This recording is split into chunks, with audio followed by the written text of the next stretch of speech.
mettras moins de temps à obtenir un résultat quand ce résultat recherché sera pour la gloire de Dieu et non pour ton propre intérêt.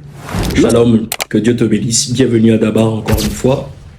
Nous parlons encore sur les actions prophétiques et stratégiques. Nous parlerons notamment sur les actions stratégiques.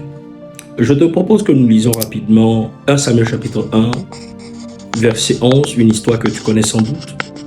La Bible dit que Anne, la mère du prophète Samuel, fit un vœu en disant « Éternel des armées, si tu daignes regarder l'affliction de ta servante, si tu te souviens de moi, et n'oublie point ta servante, et si tu donnes à ta servante un fils mâle, je le consacrerai à l'Éternel pour tous les jours de sa vie, et le rasoir ne passera point sur sa tête. » Son histoire, elle est connue de plusieurs, et c'est certainement l'histoire de plusieurs femmes qui n'ont pas d'enfants.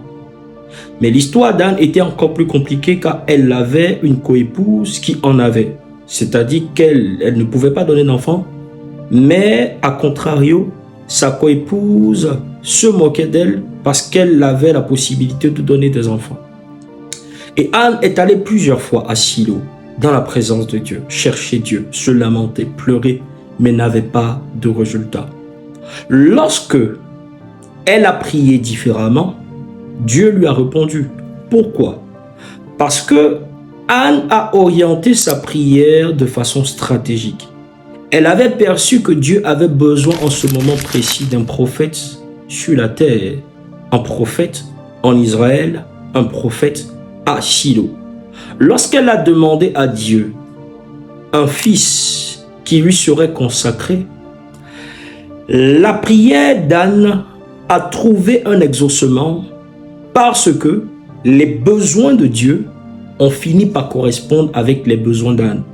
Ou que dis-je, les besoins d'Anne ont fini par correspondre avec les besoins de Dieu. L'un des secrets de l'exaucement et de la visitation de la part de Dieu, c'est de comprendre le principe de la correspondance des besoins. L'un des secrets de l'exaucement, je répète, de la part de Dieu, c'est de comprendre le principe de la correspondance des besoins. Cela veut dire que tu mettras moins de temps à obtenir un résultat quand ce résultat recherché sera pour la gloire de Dieu et non pour ton propre intérêt. Lorsque Anne a cerné le besoin de Dieu, celui qui émanait du cœur de Dieu, la Bible déclare que Dieu lui a répondu favorablement. En fait, pour tout ce dont tu es en train de prier, tu cherches un travail, tu cherches du mariage, tu cherches un enfant, un boulot, tu cherches à être stabilisé dans tes finances, etc. C'est bien. Ça participera sans doute à ton bonheur et Dieu désire ton bonheur. Mais est-ce que ce bonheur servira à manifester la gloire de Dieu? Là est toute la question. À partir d'aujourd'hui, que tes prières soient orientées selon les volontés du cœur de Dieu. Que Dieu te bénisse. Shalom.